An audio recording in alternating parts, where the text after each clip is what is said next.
This story is about a unique and highly successful approach to alleviating poverty in Africa, an approach that is really quite different than anything tried before. The Republic of Mozambique, located on the eastern shore of Africa, is one of the most poverty-stricken and underdeveloped countries of the world. Over the last 40 years, Mozambique has been ravaged by war and by armed conflict, which have stripped the country of infrastructure and economic activity. Severe flooding from cyclones in 2000 and 2001, coupled with regional droughts and more major flooding in 2007, leave Mozambique vulnerable and weaken its remaining stability. The statistics are devastating. 1 out of 7 children die before reaching the age of 5. 1 in 10 mothers die from pregnancy-related complications. As much as 25% of the adult population of Mozambique is estimated to be HIV positive. Life expectancy in Mozambique is 48 years. 75% of Mozambicans are unemployed. 50% of the population is under the age of 18. Only 47% of adults are literate. 42% of child mortality under the age of 5 is caused by malaria. Each family survives on an average of $370 a year. The child mortality rates in particular were alarming to midwife Cindy Packard. In the year 2000, Cindy traveled to Mozambique to do what she could to help. The second night, we're having dinner with the Minister of Health, and he told us that he didn't need me to go deliver babies in a displacement camp. What he needed was for us to help deliver knowledge to the people, life-saving knowledge that they needed that could change their life. Cindy and her husband Blair did extensive research to determine the most effective form of help. We went and we learned that a lot of the solutions that are being taken and given to Africa are addressing the secondary problems. They're not addressing the primary problems. These significant findings were the foundation for the organization of Care for Life. Care for Life's mission is to transform impoverished families into self-reliant, sustainable ones. So much information has been lost that is normally passed from parent to child because of the wars and the AIDS epidemic, that many families have lost that normal information that's passed from parent to child. And what Care for Life is doing is teaching that information to the parents, to the children, and that information will then continue to be passed on from generation to generation. To accomplish this, Care for Life has developed the Family Preservation Program. It is a holistic approach that focuses on 8 areas simultaneously: education, health and hygiene, sanitation, income generation, food security and nutrition, psychosocial well-being, home improvement, and community participation. When each family in the community accomplishes the goals tied to these 8 areas, the families and the entire community achieves an unprecedented level of self-sufficiency. We work with them and not for them. And we never do for them what they can do for themselves. We don't take the shovel and do the work for them. They do. They take the shovel. They plant the gardens. They clean the backyard. They buy the mosquito net. They start their small businesses. And when they do this, they increase in self-esteem, in self-confidence. They become more united and self-reliant. They feel committed to each other.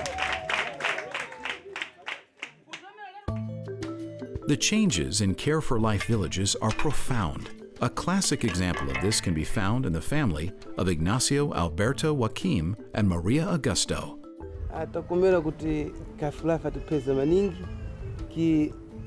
Before I was living in this house, and then through the goals that they have accomplished, I was able to start building this new house, and now I have a business. I sell pigs and also the vegetables that I plant in my garden. I am able to sell one part of them so that I can have money to support my family. While income generation, a new house, and latrine are major upgrades, it was the changes from within that are so important to Maria. Ignacia was an abusive alcoholic. Maria was at a loss as to how she could survive. My husband used to beat me a lot, and then Care for Life came here. The field officers gave lessons us. Now life is changing. He's no longer beating me. I'm very happy because now I'm living good with my husband. One of the first areas of concern for Care for Life to address in villages is that of sanitation and safe drinking water. Many have lived for decades with constant gastrointestinal problems, including diarrhea, and simply didn't know that there could be another way of life. This is a revelation to many people that the reason they're sick is because they're drinking water from an unclean source. Even the very fact of bacteria and things like that, we have to teach them about that. It changes everything about their life. For many in Mozambique, fulfilling the basic Care for Life goal of planting a garden can be a liberating, life-changing accomplishment. Rosa Posiri and her grandson, Fernando, struggled under the burdens of severe poverty since the passing of Rosa's husband 11 years ago. As the sole provider for herself and Fernando, planting a family garden proved to be the key to breaking the bonds of poverty. I learned how to do a garden from Mr. George Monga. He is a supervisor at Care for Life.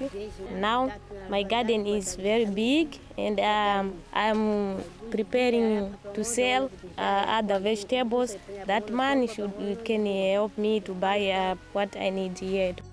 Rosa has been exceptionally successful with her gardening, to the point that she is now the gardening specialist for the village, offering gardening lessons and advice to others. She has also excelled in her literacy classes. When education is coupled with other points including health, sanitation, psychosocial and emotional stability, income generation, home improvement, and others, the chances of self-sufficiency for the family are multiplied many-fold. A major emphasis in the family preservation program is the setting of goals.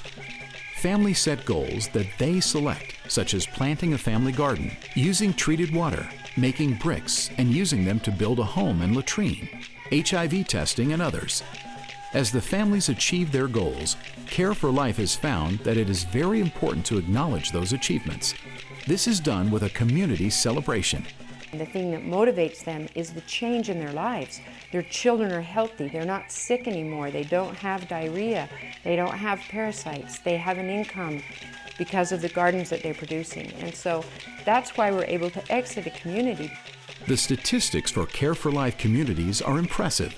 In over 1,000 births in Care for Life villages, no mothers have been lost from complications related to pregnancy.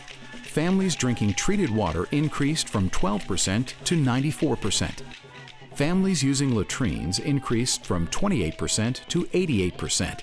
And literacy for adults over 15 years increased from 42% to 77%. I've seen what the family preservation program can do in a village. I've seen villages go from utter hopelessness to celebration. I've seen individuals change their lives. I've seen children who would be dead happily running off to school. I've seen mothers who can sleep peacefully at night because their children are fed and they're tucked safely under a mosquito net. And I know that what Care for Life is accomplishing is saving lives. It's something meaningful. So there's just so many ways that people can help. Of course, funding is important. We need manpower. We need people who have talents. Sign up for our e-news and share the information about Care for Life with your friends. Just realize that 100% of your donations go directly to our programs in Mozambique. Every little bit makes a big difference in Mozambique.